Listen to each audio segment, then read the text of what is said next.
Hey everybody, welcome to Comics with Bueller. As always, I'm Bueller. This is just a quick intro to this video. This video is an interview I did on April 22nd with Jim Shooter. Jim Shooter was the editor-in-chief of Marvel Comics, also a co-worker and friend of Stan Lee. I did release this video earlier in this year, the whole thing, which was about 30 minutes long, but what I've done, I've condensed it down to 3 or 4 minutes, and just the parts where we talked about Stan Lee himself. I asked him about his health and some other issues that we might want to know about, so if you want to take the time and watch it, I really appreciate it. I also want to say thank you again to Jim Shooter for taking the time to sit down with us. It definitely was an honor. Let's not waste any more time. Let's go ahead and take a look at the interview. You brought up Stan Lee, and he's been in the news lately with his health, and he's doing cons, and there's been some pictures of him not looking very healthy. Are you concerned for him at all? Because when I see him, it kind of breaks my heart, to be honest with you. Yeah, well, he's 95 years old, and I think that he hasn't been in the greatest of health. I mean, when I saw him a couple years ago, the last time I had a really decent length conversation with him, he was tired. He was exhausted. You have to remember, when you see him at these conventions, he'll be there for 8 or 10 hours doing autographs, or 8 or 10 hours getting his picture taken. And when I saw him, it was right after that, and he said, "Oh, God, I'm so tired, I'm exhausted." And he seemed pretty good to me. I mean, he was sharp as a tack, and I have a cane, and he said, well, he could still walk, he just couldn't walk as far, you know. And so, I mean, we were comparing our health stories, and I just think that they really work the hell out of him, you know.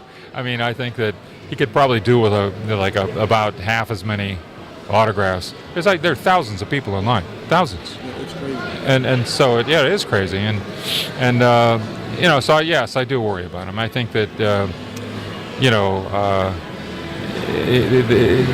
it's not just him. I mean, I think he is encouraged by people. You know, if you got thousands of people who want to stand in line to see you, it's really hard to let them down. Yeah. You know? And so a lot of people are like, "Oh, come on, Stan, you can go another hour." You know, I wish he would just take a nap. But anyway, I think it's mostly exhaustion. I know he has had some issues, but I think it's mostly they just wear him down.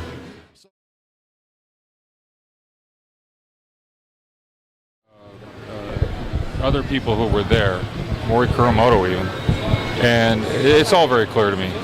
You know, people can, play around in their minds and claim that Kirby did everything and Stan just wrote some dialogue. It's a baloney. I mean, I worked with all those guys, and I certainly worked with Stan a long time, and I got to know him. And, I know any sane person can sit down and read the work of Ditko by himself, Kirby by himself, and the work of Stan and Jack.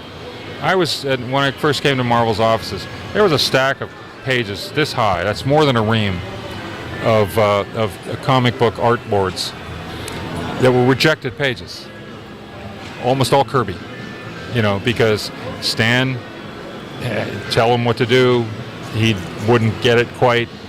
Stan would ask him to redraw pages and stuff. It was a stack this high. It's huge. And so the whole idea that Kirby just did everything and Stan just wrote some dialogue, it's just nonsense. And you see, nobody has to pad Kirby's resume.